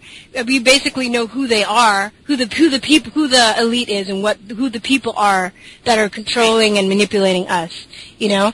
And also, at the same time, if you're looking, for an outside solution, I was saying, when he brought that up, that doesn't help either. You got to take responsibility somewhere. And if you have something like the Trivium, where you can break things down logically, and you can analyze them, and you can present evidence, it's harder for you to be manipulated and controlled and to get lost. Yeah, exactly. And it was, that was the point I was making about the zeitgeist thing too, is that in the whole zeitgeist movement, he gets into this whole, well, you guys don't have to do anything. You're not going to have to work for the rest of your life. You're going to have robots taking care of everything. And I'm going, who's controlling them robots? Yeah, exactly. Well, it's okay.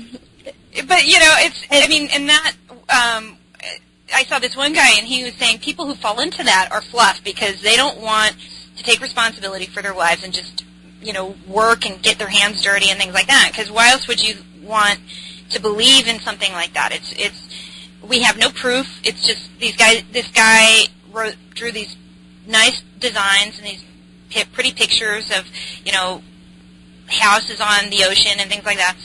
But we don't have engineering, where's the plan, where's the structure, how's it going to actually happen? So, but still, like you said, who controls the robots? So if that still happens, it's like you're basically putting us in a better Brave New World. With like nicer architecture. Like that your free will. Like that episode To Serve Man. Do you ever see that Twilight Zone episode? Yeah. Have you seen that, Sarah? You watched the Twilight Zone? I will send it to you, but it's about, you've probably seen pictures of it, like these aliens come down, people are like freaking out, and then, they're like, hey, chill out, dude, we come in peace. And the one dude, the main alien's carrying like this book. So, and then they realize that other aliens have this book that they carry around with them all the time. So they're able to steal a copy and give this book to a translator. So basically, this episode is told through the story of a translator who's trying to translate this book and figure out what it means. Mm-hmm. Meanwhile, like years or months, however long they go by, and they're like, telling the public, they're like, oh, we came down and we saw that you guys were having trouble, and you have war, and you have racism, and you have, your resources, and how all the problems basically that we have, and they're just basically saying, oh, we want to help you. So, why don't you just chill out, come to our planet, we have malls, we have all this great stuff, and, but first of all, you have to give up all your weapons. So they sign peace treaties. They dispose of all the guns and all nuclear weapons and all this stuff, right? So come to find out, basically, everybody's basically just suckered up into going into space because they're cannibals. But they're appealing to the fluff. They're appealing to the people that don't want to do anything. They're just looking for a quick fix. And it's not possible, Right, yeah. Then once you realize that, you're going to have to get your hands dirty, and you're going to have to learn how to build a house and plant a garden and do your own things. Just get over it. Like it's going to be hard. It's not going to be easy. So just get into it and stop looking for an easy way out because it's not there. And if someone claims it's going to be more fulfilling. It's going to be more fulfilling in the end too. It will be. And if someone claims that there is, then chances are they're a snake oil salesman trying to sell you some shit. Right. So that's all I'm going to say about that. But anywho, Jan Irvin, 50th episode. This has been really, really fun, and I wish we could go on and on and on, but amazing. We are out of time, and I want to thank everybody for listening. Please don't forget to check out our website at truthertalk.com. We have everything in one location now, and we are so grateful to Jan Irving. We're so grateful to Sarah Sotomayor. Sarah, give us your website again. sarahshealingjourney.wordpress.com.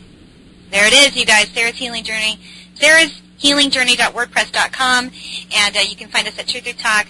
As always, we want to end the show with peace, truth, and love. Peace, truth, and love, you guys. Bye-bye. Bye-bye.